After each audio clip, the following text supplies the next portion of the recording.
So if you get someone who's in the startup phase, they come to you. Yep. And they say, all right, Josh, I'm going to start a business. What's one piece of advice you would give me that I can take on? I would say, man, build your tribe. And as quickly as you financially can, delegate the things delegate the things that you suck at. Yeah. Like, get rid of the things that don't bring you joy as quickly as possible. Yeah. And your tribe, like I said earlier, consists of a bookkeeper, your tax guy, your banker, and a lawyer. Create strong relationships with those 4 entities. And encourage them to communicate with each other, not just with you. Because you want your bookkeeper to be on the same page as your accountant. And you want your accountant and bookkeeper to be on the same page as your banker. And you need all of them to be on the same page with your attorney. Yep. And so cultivating and creating, what we call that tribe of legal representation or professional representation maybe, is really, really key. We found, like I was telling you before we started, like my wife and I are not good at bookkeeping.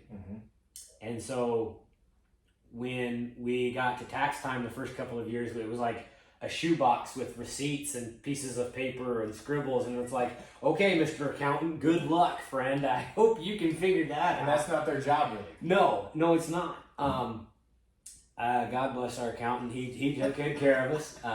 But when we hired a bookkeeper, we had that monthly expense of the bookkeeper. But come tax time, everything was organized. It was buttoned up and ready to go. My accountant spent half of the time on prepping our taxes. And we got more write-offs and more deductions, and it was just all a lot better put together because he wasn't trying to look at receipts from January at the beginning of the year and read like, well, what was this for? Who did that? When we got it all to our bookkeeper, they could file it and get everything buttoned up really nice and pretty.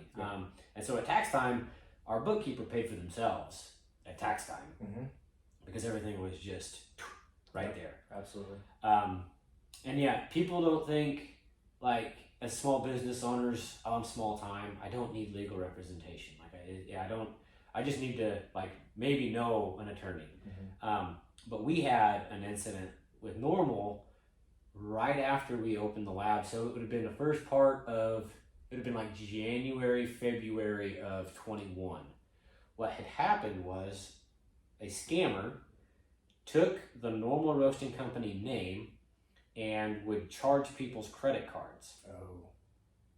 And so then what was happening was people were contacting Normal Roasting Company from Arizona, Texas, New York, New Jersey, and saying, hey, I have a $99 charge on my credit card. I've never ordered your product. Can I get a refund?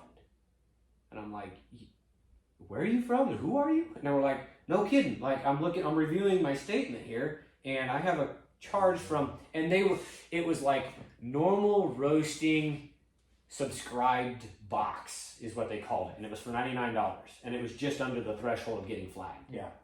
And they would just hit your card one time, and then they'd move on. And after about the third, at first I thought it was a scam. I thought they were just trying to get me to refund their money. And so I'm like, well, give me your name and phone number. Well, after about the third or fourth phone call and email, I'm like, there might be some merit to this. I contacted our attorney and explained what was going on. She's like, we need to have a sit down. And so we went down to Ord and met with our attorney, and she laid out she's like, this is what I think is happening. She said, I'm going to make some phone calls. And so we had to, because of the relationship that we had with our attorney, she punched out a script for us, and she said, if you get contacted via phone call, they just need to read this script. It's not us. It's a scam. You need to contact your credit card or your bank account and have them deal with it. It was just one of those things that, like, I was ultimately concerned that they were going to get on Google and start giving us bad reviews and get on our Facebook and Instagram and start throwing a bunch of hate at us, and it was out of our control.